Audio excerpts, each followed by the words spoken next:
ये है मेरे पास किंगफिशर और आज मैं लेकिन इसमें कोई बियर नहीं है, इसमें सिर्फ मात्र नॉर्मल वाटर है जिससे आज हम बनाने वाले हैं हाइड्रोजन गैस। तो ये है मेरे पास सोडियम हाइड्रोक्साइड जो एक्चुअल में स्ट्रॉन्ग बेस है। अभी ये क्रिस्टल फॉर्म में है, तो मैं इस सोडियम हाइड्रोक्साइड के क्रिस्टल को वाटर में डाल लूंगा ताकि ये एक्वस फॉर्म में बदल सके और आसानी से रिएक्शन कर सके। मेरे पास है एल्युमिनियम फॉयल जिसको मैं छोटे छोटे टुकड़ा में कर लूंगा।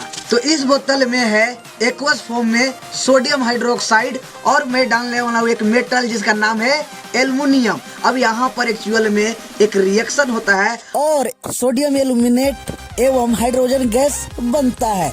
हाइड्रोजन गैस को पहचान करने का सबसे आसान तरीका हाइड्रोजन गैस पॉप साउंड के साथ जलता है। तो चलिए इसको जलाते हैं और देखते हैं कि क्या ये सच में हाइड्रोजन गैस है। तो माचिस मारने से पहले मेरा 1000 सब्सक्राइबर होने वाला है। अगर आप न्यू व्यूअर हैं तो मेरे चैनल को सब्सक्राइब कर ले।